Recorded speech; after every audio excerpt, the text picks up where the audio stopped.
morning. Thank you for joining us on Pastor's Corner. I hope you had a blessed week. We thank God for His love, His mercy, His grace. We're going to go to one of my favorite Psalms, and that's the 27th Psalm. The 27th Psalm written by King David. It says, "The Lord is my light and my salvation. Whom shall I fear?" That's a rhetorical question, meaning I don't fear because the Lord is my light and my salvation. The Lord is the strength of my life. Of whom shall I be afraid? Who shall I be afraid of?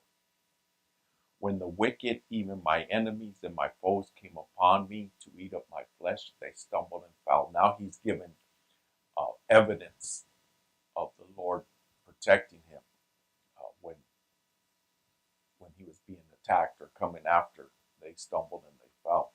Though a host should encamp against me, a host that a lot of people rise against him, my heart shall not fear. My heart shall not fear. Though war should rise against me, in this will I be confident. I'll be confident if war rises against me. One thing have I desired of the Lord, that will I seek after, that I may dwell in the house of the Lord all the days of my life, to behold the beauty of the Lord and to inquire in his temple. For in the time of trouble he shall hide me in his pavilion. In the secret of his tabernacle shall he hide me. He shall set me upon a rock. We're going to stop there.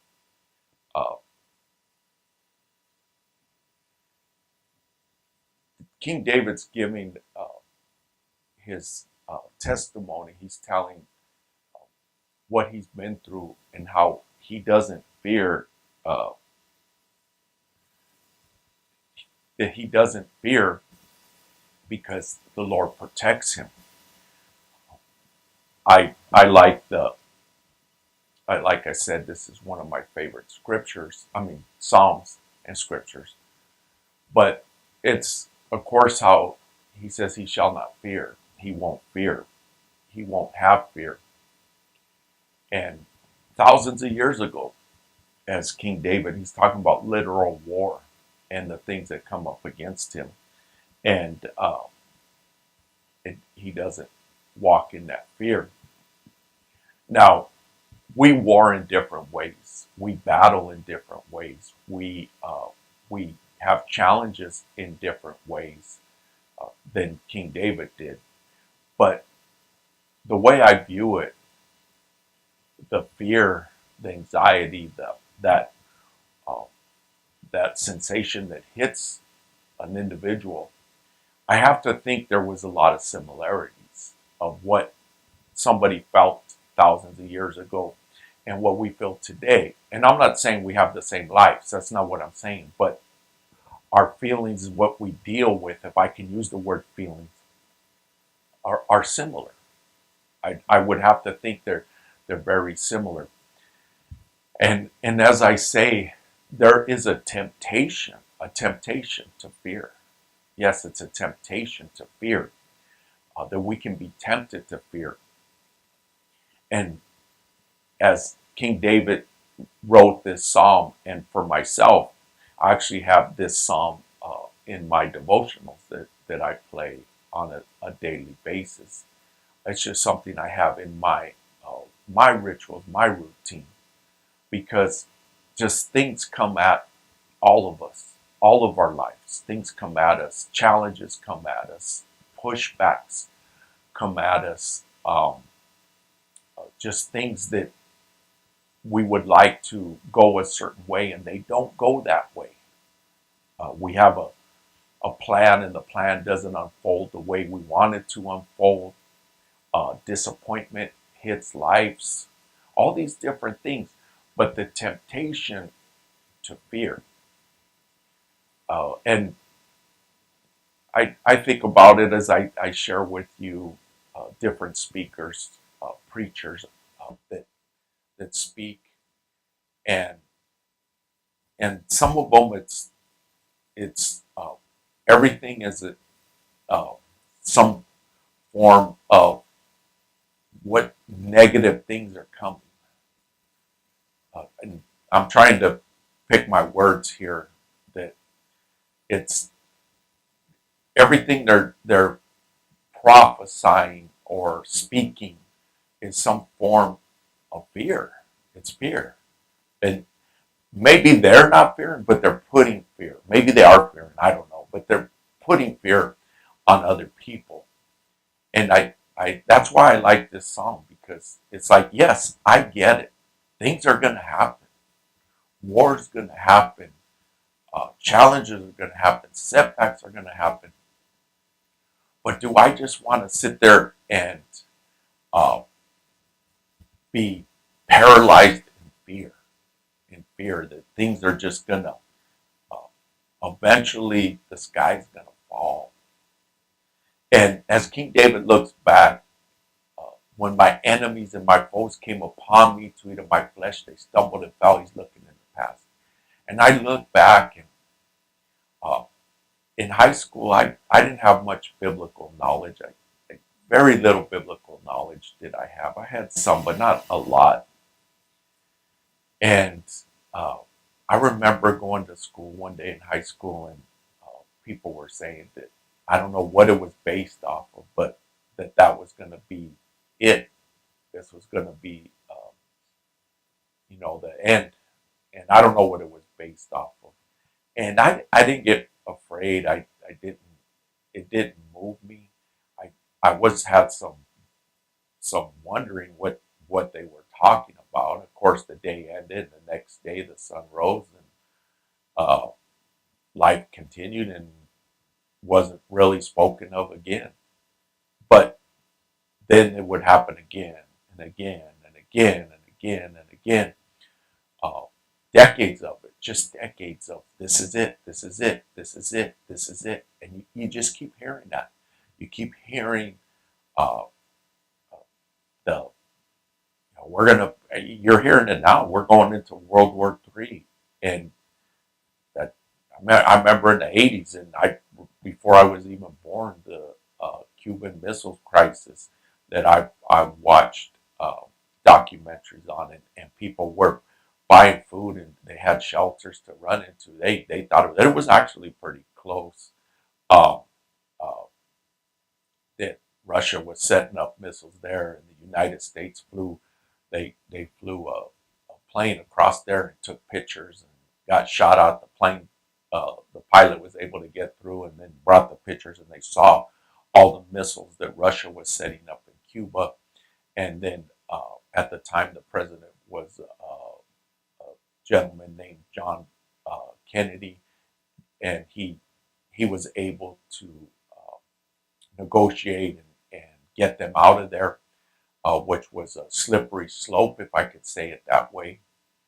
Um, and but I've watched the documentary, and I think how much fear that was there at that time. Um, I really never talked to my dad too much about that. I mean, maybe come up in conversation here and there, but at that time, my brothers would have been born. I wasn't born. Just curious how that went for my family at that time. But uh, and it happens again. The '70s stuff happened. Uh, then the '80s, the Cold War again with Russia. The '90s, the Gulf War, and of course, all of us probably remember 9/11. The planes hit the Twin Towers. Uh, Me and my wife happened to be there, not when that happened, but not too much before it happened. We were there. We actually took a picture with the Twin Towers in the background, and and I remember I'm like, hey, and I asked somebody to take the picture, and with intentionally having the Twin Towers in the background, I wanted to get that. I didn't know what was coming. I know my wife at the time was sensing something. Yes, she was. She didn't know, and then when it happened, I was like, oh, that's what you were getting. Yeah, I know that sounds pretty deep, but anyways, that it unfolded. It happened, and of course, if you have if you were, let's say, 8, 9 years old or older at that day, I remember clearly me and my children watching the news that day. It was a Tuesday. We have prayer on Tuesday. We were packed out that Tuesday in prayer. We were packed out. And all we did was pray. That's it. It was a prayer and fasting day because that's what we do. And that prayer meeting was full of people. And a lot of it was fear. It was fear. And things have changed because of 9/11. It's changed. I remember catching a plane and not even showing my ID. You would just go up into the airport. You wouldn't even make reservations. Just say, I need a flight and pay for it and go get on the plane. I used to fly every other week back and forth to California every other week. I would go over there and spend a week working over there. And so I flew quite a bit, just would go to the airport, catch a flight, get over there, end of the week, go to the airport, fly back. Nowadays, it's way different, of course. TSA, you take your shoes off. Sometimes they wand you. You know how it goes. It's changed drastically. But here we are again. We're in the year 2024, and the threat of World War III. There is war. There is literally things happen in Israel and different parts of Ukraine and Russia.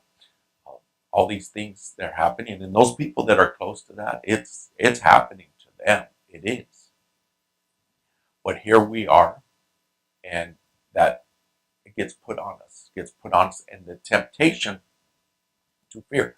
But not just that, your personal life, your health, relationships that you have, that you navigate through and nurture or maintain, if I could use the word maintain.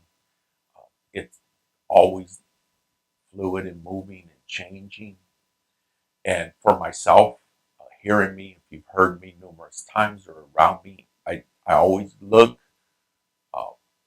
to the best of my ability to be a stability, to help keep waters calm. That's just something that I do. I try and keep things calm, and I look back. It's been in me. Even when I was young, I was that stabilizer with my friends. I'm that way today. I like to stabilize things, and I think it's one of the reasons that I liked playing sports, because when I went into sports, I just went hard with passion, with controlled aggression. It's hard and as intense as I could go. That's how I played. But when I came out of it, just calm, and I know it's a contradiction, but it was a place because it was controlled environment. There was lines, referees. I didn't like playing without referees. I liked having referees. That's why I liked organized sports, and I played organized sports into my 50s, and because there was a system, and just because when you're just playing out, I couldn't do that because I just would play for exercise. I wouldn't play with that same passion as I would in competition. But that competition allowed me to release that that aggression inside. Not that I'm losing it, but it helped me to put them in categories and then come out and be calm. Walk softly. Don't make waves, and keep things calm, and to the best of my ability, help things to run smoothly in all kinds of ways. If it be vacation, yes, vacation. Here at the church here, life, different things. And let's just say something comes up and there's a challenge and something needs to be tackled. And people are like, well, I shouldn't do it. Why should it be me? Or it's not my responsibility. I'm just like, okay, I'll take care of it. Not in a smart aleck way, not in a sarcastic way. Just I would rather tackle it and keep the peace. And I was that way in the workplace. I remember sometimes the guys would be standing around. They didn't want to tackle some uh, some project. And they'd be like, well, this, it can't be done. And this, and I wouldn't even join in on the conversation. I would just go do it. I remember a particular time that we had a semi truck and it was loaded, and we have all these guys in the office and they're saying it can't be tied down. They were like arguing about it. I just walked out of the office and I went out to the semi truck and I tied it down. I did it myself. I went over there and I tied down the load, and then I walked back in. They're still in there. I go, it's done. And I did that with some other things that would happen, and the guys, I would just go and I just take care of it, because to me this is how I viewed it. I'd rather tackle it, get it over with, than sit there and argue. I'll call it argument. So I'm not going to do it. I didn't do it then. This was 30 years ago. And today, it's no different. It's just no different. Uh, I'll just say I'll take care of it. There's a lot of things I would like people to do to free up my time so that I can do more of this stuff. But if not, whatever it is, I'll go just to make sure to keep the waters calm. Keep them calm. And not arguing over where to go eat, how we're going to do this or do that. And there's very few things that I put my heel in the ground and say, this is how it's going to be. And normally when it is something like that, it's pertaining to this up here. And I rarely make a hard stance on stuff unless it's pertaining to something like this, in the more the deeper spiritual things. And that's where I will put my heel in the ground. But like I said, where to eat, doing this or that, I'm just like, I'm not going to waste my energy on it, if I could call it that. But the temptation to fear something, the temptation, the shoe's going to fall. Same thing, we got Thanksgiving coming up. We want good food, right? We want a good setting, the table set, all those things, which I love Thanksgiving. It's one of my favorite holidays. But I want it to be peaceful, first of all. That's the most important part. That's the most important part, the peace. That's the most important part. Peace is the most important part. Yes, peace, calmness. And even with the children, I'm watching them, making sure they're good, checking on them at times. If something's bothered one of them, I'll ask my wife what's going on. And sometimes she's like, oh, they're just not having a good day, or they want this. If there's something I can help with that, whatever that might be. Oh, they wanted this and it's not here. And as well as their store open, I run over there and get it if that's what it takes. But there's peace there, calmness, and as I say, picking my battles. You picking your battles, choosing your battles. That we have enough to fight in this life.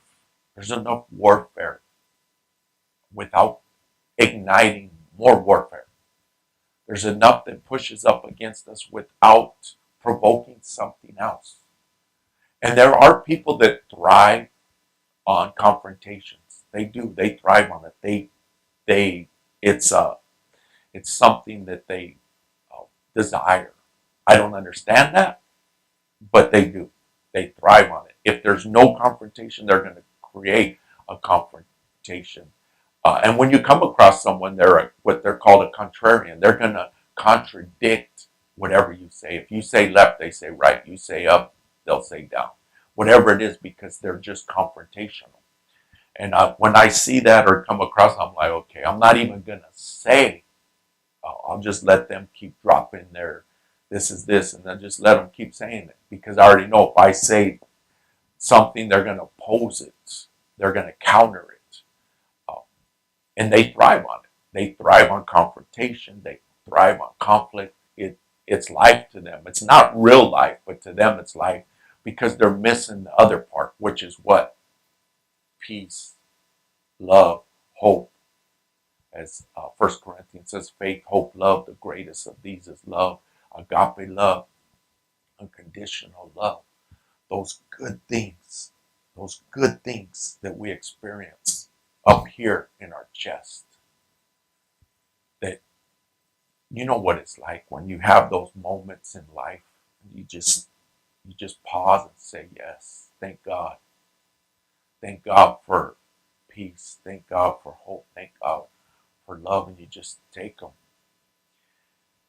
And every once in a while, you just know you're in the right place at the right time, doing the right thing. Oh, that's a great experience when you're in the right place, doing the right thing at the right time.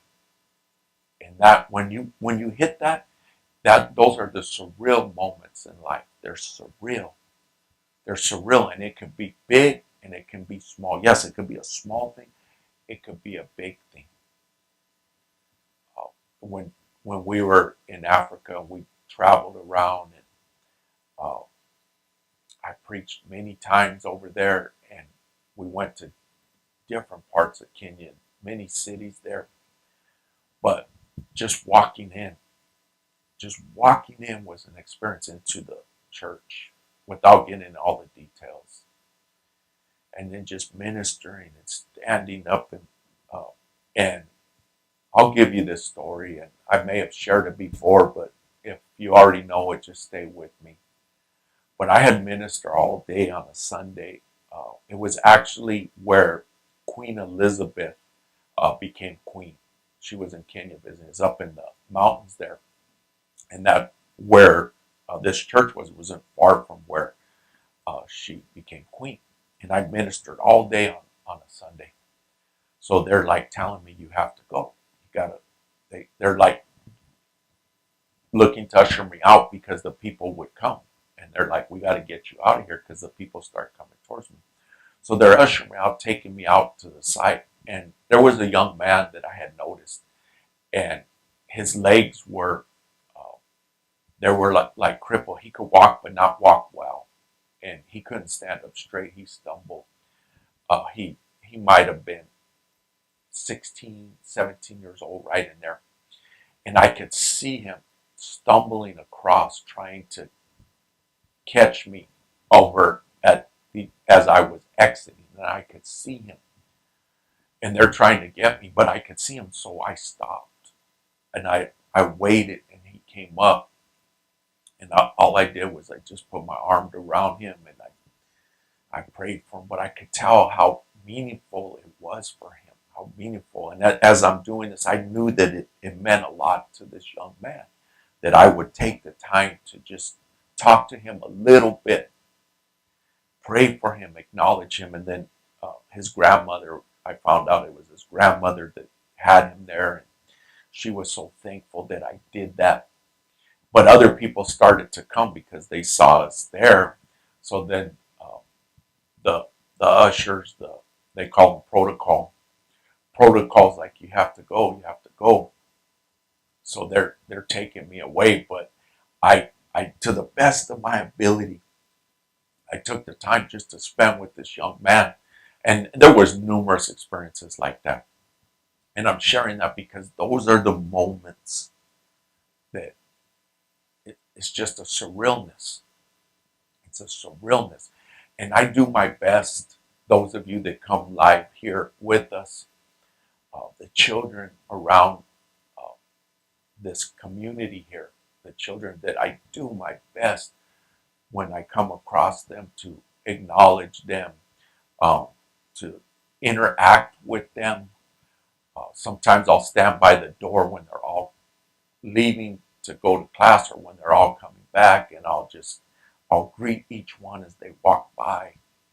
So there's some of them that they're here all the time. They're consistently here. And last Sunday when I come through the back door, I go to my office, and there are some of the children. They're running up to hug me, and And I realized, and sometimes because I got all this going, um, my wife will be, hey, one of them, she'll say, it's coming, they're greeting you. I'm like, okay, I'll just stop. Okay, because it's important. Even though I may be working on something else or talking to somebody about the service or whatever, but one of the children are trying to say hi to me, I have to stop. Whatever that acknowledgement is with that 3-year-old, 4-year-old, 5-year-old, 6 years old, yes, that young. Because to me, it's impacting their young hearts. And if I can't just hold back life here, pause, then I got too much on me then. To be able to just take those moments. And it just doesn't end them. It's the teenagers, the preteens, the adults, whatever, whoever. Last week there was a homeless gentleman sitting in the congregation, and I made reference. I didn't call him homeless, of course, but I made reference that somebody had brought him. I knew they took the time to bring him to church last week, and you could see the smile on his face when I had said, yeah, that they brought you in, picked you up, drove you in. I just kind of did the math, but I saw the smile on his face that I took the time to, in the preaching, to acknowledge him. Yes, during the preaching, I acknowledged this young man and then afterwards I found out they gave him a bunch of stuff that we have, uh, toothpaste, toothbrush, uh, toilet paper, deodorant, all those good things. They gave it to this young man after service. I wasn't involved in that because I still got stuff going, but can we do those things? Can we just pull back? Because the fear, the anxiety, the stress, the pressure, it's there if we want to go down that path, the temptation. And I'm gonna start wrapping this up, but for myself, this psalm, the 27th psalm, that's why every day I go over the 27th psalm. It's not the only one I go over, but it's one of them.